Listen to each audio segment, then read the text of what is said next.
We're turning our attention to another segment now. My next guest is Taiwo Oyedele. He's a partner and head of tax at PricewaterhouseCoopers. We're talking about tax issues, of course, but with regards to the recent move by the federal government to adjust the tax list of some 100 to slash import duties, I beg your pardon, on some 115 imported items, as well as adjusting tax lists on 173 items. It's a good move, yes, but then we'll try to break down the issues and take a closer look at them. A good morning to you, Mr. Oyedele. Thank you for joining me on the program. Good morning. So let's start with the 115 imported items that saw a slash in duties. Talk to us a bit about what your immediate thoughts were when you heard this news. Yeah, so initially what we heard was people were saying government has now increased the rate on luxury items and some items that are not luxury in nature. But it was good that the clarification came very quickly from the Ministry of Finance to actually say that we haven't raised any rates. In fact, if you compare to 2015 fiscal policy measures, these were reductions. And in large measure, that's also true. But I think more importantly, it's good to provide the context. And the context is, on one hand, we have the ECOWAS Common External Tariff, which Nigeria signed up to, and we should have implemented that since 2015. Towards the end of 2016, there were guidelines issued to say, let's go ahead and implement. Now, in 2017, you would remember from the budget, government said that we want to have an alignment between fiscal policy, monetary policy, and trade policy. So we're hoping that this is aimed at trying to align those policies.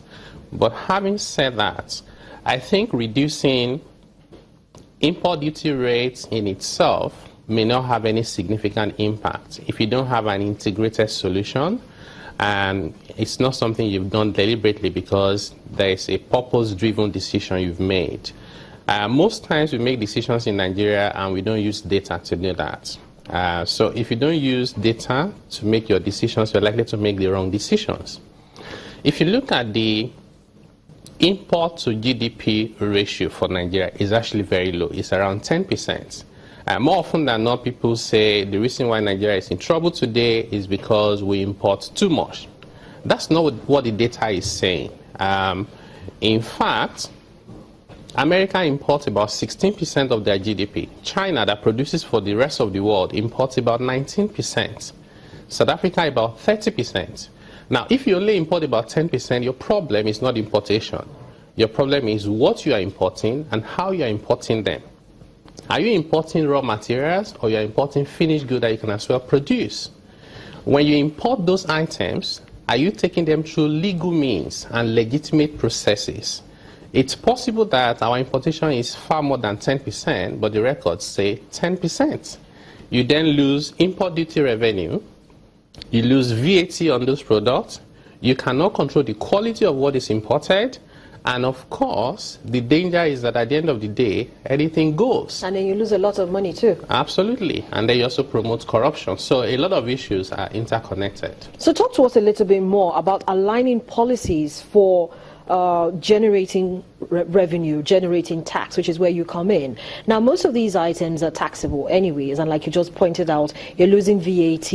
And then you have most of these products already here being produced domestically, but you can't sort of just tie them in and align them in such a way that the government doesn't suffer and lose revenue in the process, as well as the customers who at the end of the day will feel that they're being taxed multiple times. Yeah, absolutely. Yeah, so that's a very valid point you made. So we need to align our trade policies, our fiscal policies, and our monetary policies.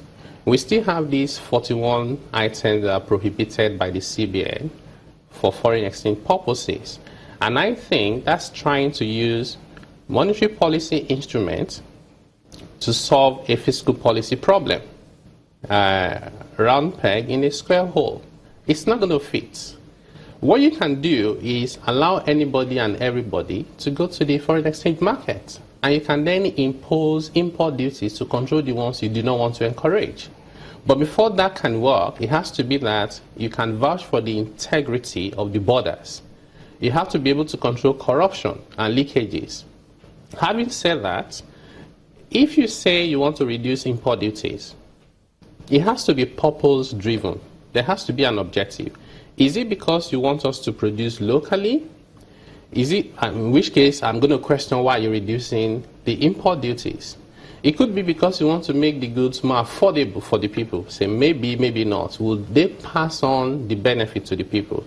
Would it really cascade down if majority of people who are importing are not importing through legitimate means? So which means they weren't paying anything before, so it doesn't matter whether you reduce it or not. And at the end of the day, you're going to find that if you decide as a country and say, where do we have a competitive advantage that we can produce not only for ourselves, but for the rest of the world, those areas are the areas we want to protect first and foremost. And then you can then deliberately, over time, improve the quality, because quality is another area that we don't talk about enough, in my view. Many Nigerians prefer foreign goods, not because they're not patriotic, but sometimes you even buy toothpicks and it can't pick your teeth. So that's an issue. So if you deal with quality issues, not only would you find Nigerians embracing those products, you can also export. And once you have non-oil revenue that you are getting from exports, all this problem about oil price going up and down and everybody is panicking will be a thing of the past.